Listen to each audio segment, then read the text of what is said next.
Hey guys, Jeff at Huey's Garage, and it is Duramax Diesel maintenance time. So, fun stuff. Got the regular maintenance day here on the Duramax, and the work's all done, but this is the stuff that I used. So, let's start it out with gathering up all my parts. So, typically I had run Rotella, which is the Shell brand, and the 1540 is typically the formula for diesels. It's a special formula. I decided to switch over to another good one. All the Duramax guys either run, well, there's other oils out there, but two of the big ones that you could find anywhere if you're out on the road and you need to stop at a Walmart or an AutoZone or a O'Reilly's, you can find Rotella or Delvac, and they're both great oils. They both do great. The Rotella I had been using, but the problem with the Rotella is it comes in the quart size, it comes in the 1 gallon, and then it comes in the big 2.5 gallon bladder, which is a box with a bag that has all the oil in it with a spigot on the end of it. Well, I wasn't interested in that, and the other issue that we had was the truck was smoking real bad. You'd pull up to a stoplight and it was smoking real bad. Now the truck has 227,000 miles on it, and diesels, especially these Isuzu 6.6, this is an LB7, which is the first generation Duramax. They typically, if you take good care of them, you filter the fuel, change the oil, you should be able to get 300,000 out of them.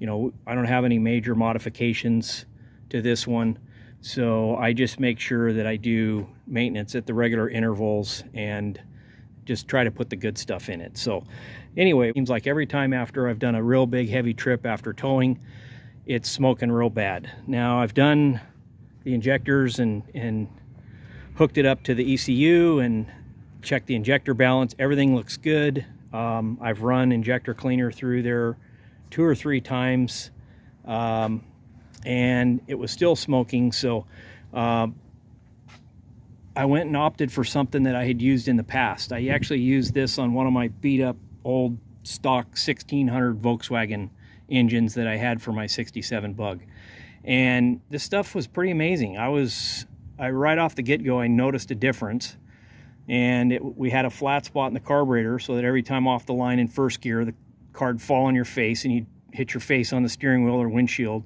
And when I put the Restore in it, because that 1600 had a lot of miles on it, actually the 1500 had a lot of miles on it, so I put some Restore in it, and it just basically, supposedly it's got some type of material in it that fills in the cylinder wall scratches and boosts your compression or brings your compression back up. So you know, obviously if you've got scratches, if you've got issues with cylinder wall wear, you know, good possibility you're going to have burning oil, you know, oil getting into the chambers. And, you know, this being a diesel, a little bit of difference, but, you know, I'm sure some of the factors are the same. The Restore here is actually for gas and diesel, so I gave it a try, and it took a while, but it hasn't been smoking in quite some time. And being that it was smoking before my last 2 oil changes, I had the Rotella, I just decided, well, you know what, this might be a good opportunity to get the Delvac, because the Delvac does come in the 2.5 gallon containers, which is 10 quarts, which is exactly what the Duramax takes. So you can dump the whole 2.5 gallons in the front oil fill, and your oil is up to the top. So anyway, so that's taken care. Oh, and then the filter. So I've run Royal Purple, I've run K&N. I was looking at Wix, because Wix is supposed to be the big hot ticket these days, and I was amazed or shocked that everything, I mean even the K&N, made in China. So this, the AC Delco was actually the only one, and it's crazy because it's got all kinds of writing on it, but on the filter itself, it actually says product of USA. So did it were the parts made in USA and was it assembled in China, or vice versa? I don't know, but it does have a USA stamp on it, so I try to support that where I can. So, and it also has stainless steel in it, and this is a filter for non-synthetic, so I like the fact that it's got stainless steel in the construction of the filter. Some of the other ones don't. So that's pretty much it for the oil. We'll move on to the air filter. The air filter, I had a K&N air filter. I actually still have the K&N air filter, but it's sitting in my parts washer, and it seems like every single time when I need to clean it, rinse it, put the K&N, the prep stuff that they have to put on it afterwards, it just seems like I'm always in a hurry. So the last 2 trips out, I've just grabbed an STP air filter, and they've worked great. They've been fine. You can see right here, this is where I did the drop test, and the previous one had served its purpose. In fact, I dropped it 3 times, and it had quite a bit of dust in it. So you know, this thing's good for another summer. They're not that expensive. They're way cheaper than the K&Ns, and I'm not really worried about another 3 to 5 horsepower for this thing. It's not really a big deal for me. The truck, I have yellow tops. I've got 2 yellow tops. They're great batteries. They've been in the truck since I've owned it. I put them in the day I bought it, and they're still running strong. So, gosh, I mean, they might even be 10 years old, and they're doing great. So, so no issues with the Optimas, the yellow tops. I did need to top off the coolant, so I run the Dex Cool, the Prestone, the orange. So that's in. Obviously the new filter's in. The Restore the oil, the filter's in. My power steering was a little bit low, so I went and just got some basic OE power steering.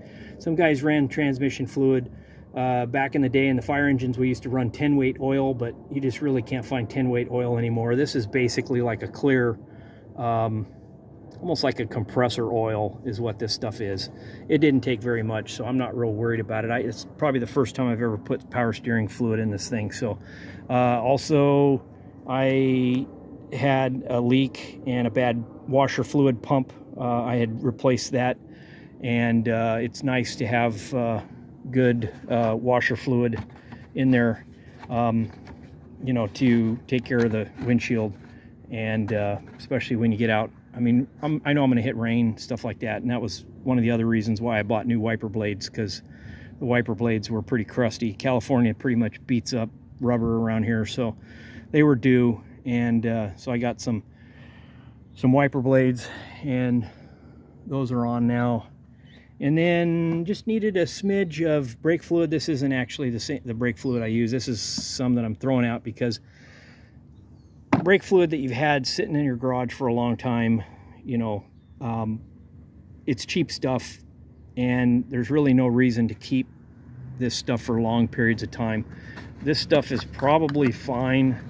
I typically cut them out that way so they won't spill or bubble. Can't really see in there, but supposedly these things are prone to get condensation or moisture in there in the containers if they sit for a long time. So this is actually over here in my stuff that I gotta take. We have a hazmat drop-off location, so I've got all my old fluids that I no longer need, a lot of the house stuff, and it was just to get the point that I use .3 brake fluid. So anyway, engine wise, we're pretty much set. The serpentine belt is in good shape. I replaced that a couple of years ago. It's not showing any sign of cracking or any issues there. In fact, when I replaced the engine belt, I ended up doing the idler pulley, so that's been replaced. And then I did a new Delphi alternator because the alternator went out, and I did that about 3 years ago. The only thing that I have left on this is I still have to do the transmission, and I'm just going to do the transmission filter. The fluid is good. For the transmission, I typically run the Transcend This is the stuff that's recommended for the Allison, because I want to say the Allison 5-speed. I think the 6-speed came later. This is just a 2001. So anyway, so this is the transmission fluid to use, recommended for the Allison. Only thing left, like I say, is I am going to do the external filter. I do have a spare internal filter, but I don't think I'm going to have time to do that one just yet, because it was done, I think, just 2 years ago, and I probably only have about 2,000 miles on it since. No, I take that back. I've got about 6,000 miles on that one, so it's still got a few more miles on it before I drop the transpan and put that new internal filter. So I'm just going to do an external filter and call it good. Only other thing is, let's see, I've spent some time vacuuming the car out, which this thing was a mess. I now take Lucas Oil, the injector cleaner, and I put that in with every fill up. It's like 3 ounces per 10 gallons, and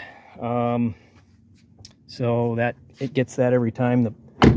Everything got cleaned up in the back seat. This is an LS model, so it's got the gray velour. It doesn't have the leather, so it's actually holding up pretty good, surprisingly.